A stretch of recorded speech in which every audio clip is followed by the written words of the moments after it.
fast, sitting here praying that this night's gonna last. You got it all on tap, I'm loving your vibe, always have your back. We like all the same tracks, listen all night in the sheets all black. Halo semua, salam sejahtera Malaysia. Selamat datang ke channel Fels Lifestyle. Info padu, info hangat disediakan di dalam channel ini. Tuan-tuan dan puan yang saya amat hormati semua, kejutan baru untuk keluarga dan kroni dan sekutu Tun Dr. Mahathir Mohamad dan juga Daim Zainuddin.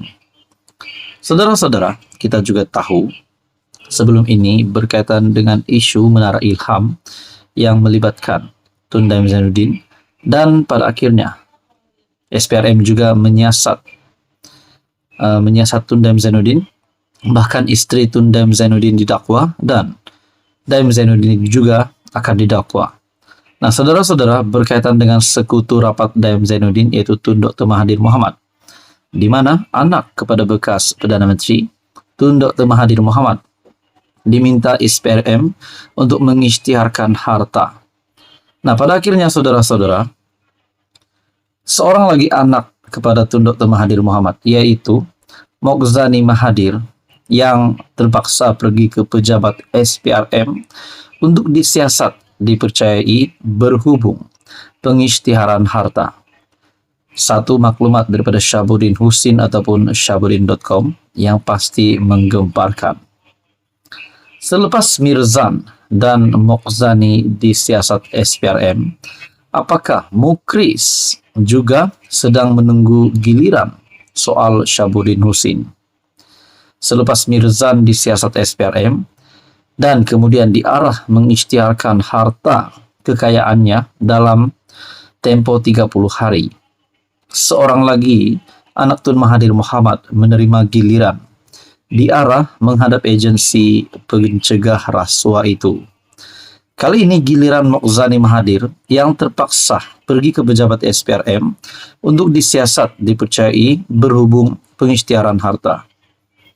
Artikel ini pada 27 Januari 2024. Nah, tuan-tuan dan puan, sebelum saya meneruskan artikel ini di dalam Shahabuddin Husin, persoalan yang bermain di pikiran saya adalah, adakah selepas anak Mahathir yaitu Mirzan dan kali ini pula Mokzani yang disiasat SPRM, adakah dengan ini tidak lama lagi ahli keluarga Tun Dr. Mahathir yang lain juga akan disiasat?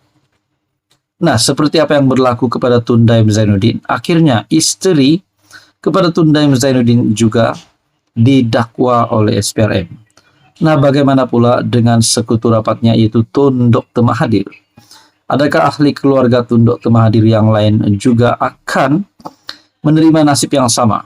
Adakah ahli keluarga Tun Dr. Mahathir yang lain juga akan disiasat oleh SPRM? Nah, itu menjadi persoalannya. Dalam artikel ini ataupun perkongsian daripada Shahabuddin Husin, menurut laporan media, Mokzani disiasat mengikut Akta SPRM 2009 dan Akta Pencegahan Pengubahan Wang Haram, Pencegahan Pembiayaan Keganasan, dan hasil daripada aktiviti haram 2001. Bermakna kini, daripada 3 anak lelaki bekas Perdana Menteri berusia 98 tahun itu, 2 daripadanya sudah dipanggil ke pejabat SPRM untuk siasatan. Hanya Mukris Mahathir yang belum diberikan giliran untuk pergi ke pejabat SPRM. Seorang kenalan secara bergurau berkata, tidak lengkap siasatan jika Mukris tidak sama disiasat oleh SPRM. Apakah selepas ini barangkali hanya dalam minggu terdekat giliran Mukris pula akan disiasat SPRM dan diarah mengisytiharkan kekayaannya menurut Shahabuddin? Siasatan terhadap 2 anak lelaki Tun yang menyusul selepas tindakan sama terhadap Tun Daim Zainuddin dan istrinya adalah dipercayai sebagai usaha Anwar untuk merealisasikan janjinya sejak puluhan lalu untuk mengambil tindakan terhadap mereka yang merompak kekayaan negara. Ketika Mirzan disiasat SPRM, Tun Mahathir tidak menyembunyikan rasa naik anginnya, bahkan mendakwa anaknya turut diugut untuk dipenjarakan selama 5 tahun. Kemudian daripada itu, beliau turut mengadakan sidang media khas berkaitan apa yang menimpa anak lelaki sulungnya. Dalam sidang media, Tun Mahathir secara terbuka mengakui beliau risau dengan siasatan SPRM terhadap Mirzan. Risaulah sebagai anak saya. Dia bagi tahu dapat notis dan suruh dia jelaskan segala transaksi yang dia buat sejak dia berusia 20 tahun. 42 tahun punya transaksi kena jawab 30 hari. Dia kena tanya bank, Petronas dan LHDN. Korek pejabat dia sebab kena tunjuk bahan bukti, ujar Mahathir. Seterusnya beliau mendakwa tindakan SPRM sebagai tidak masuk akal dan lebih berupa pengumpulan bukti bagi mendakwa dirinya ke mahkamah. Anwar kata, saya curi duit kerajaan, tunjuklah bukti. Sebaliknya sekarang saya dengar anak saya diminta untuk beri bukti supaya saya boleh didakwa, katanya. Yang jelas sekarang, diam tak diam, 2 daripada 3 anak lelaki Tun Mahathir sudah dipanggil untuk disiasat dan tidak mustahil. Semua mereka juga bakal berdepan pendakwaan di mahkamah tidak lama lagi. Semua yang berlaku, satu yang pasti, suhu udara dan angin dalam badan Tun Mahathir tentunya terus menaik bertambah tinggi. Mungkinkah satu lagi sidang media khas bakal diadakan? Bagaimana agaknya keadaan suhu udara dan angin dalam badan Tun Mahathir jika akhirnya semua anak lelakinya bahkan termasuk anak perempuannya juga akan disiasat SPRM? Apa komen Anda berkaitan dengan isu ini? Sekian saja, terima kasih karena menonton video ini. Teruskan bersama di dalam channel ini. Untuk info yang seterusnya, jangan lupa tekan butang like, share, dan juga subscribe. Halo semua, salam sejahtera Malaysia. Terima kasih kerana menonton video ini. Kepada semua subscriber yang berada di Malaysia dan luar negara, dan siapapun Anda, saya mengucapkan terima kasih kerana masih setia bersama di dalam channel ini. Tuan-tuan dan puan, akhirnya kita mendengar Perdana Menteri Malaysia, Datuk Seri Anwar Ibrahim, yang kita dapat lihat sedang berusaha untuk menghantar penyakau, perompak duit negara, siapapun juga yang terlibat rasuah, ke dalam penjara. Untuk menangkap penyakau-penyakau ini, Datuk Seri Anwar Ibrahim perlu merealisasikan cita-cita ini agar negara menjadi bersih.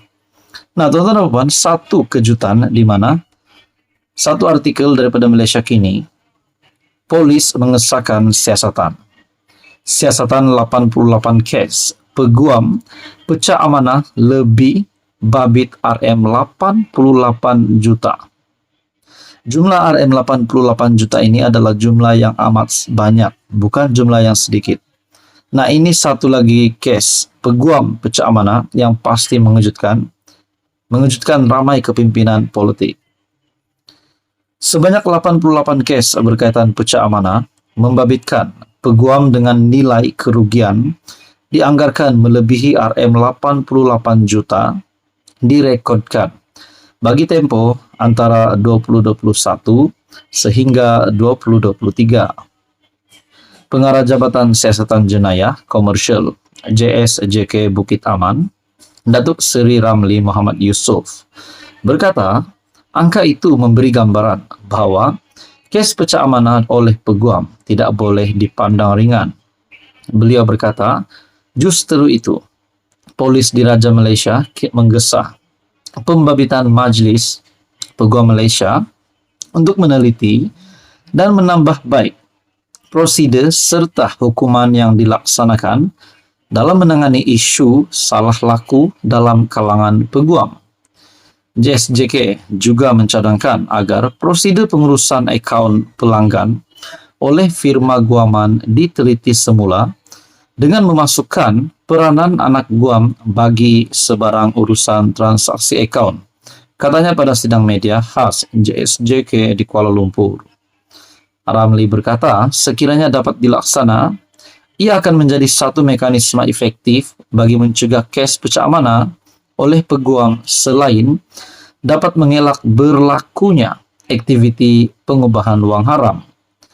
Beliau turut mendedahkan bahawa seorang ahli perniagaan mengalami kerugian sebanyak RM333,000 lebih Selepas peguam yang dilantik bagi menguruskan penjualan rumah di Negeri Sembilan, Pucak Amanah, Ramli berkata polis menerima laporan berhubung kejadian itu pada 18 Januari, lepas daripada seorang warga emas berusia 60 tahun. Hasil siasatan, suspek yaitu peguam dan ejen hartanah telah menguruskan penjualan rumah mangsa pada sekitar Ogos tahun lepas dan hasil jualan tidak diserahkan kepada mangsa. Nah, bagi saya saudara-saudara, ini satu lagi keputusan daripada Malaysia kini ataupun satu lagi perkongsian yang mengejutkan di mana polis siasat 88 kes peguam Pucak Amanah lebih babit RM 88 juta. Ini pasti mengejutkan kepimpinan politik di Malaysia.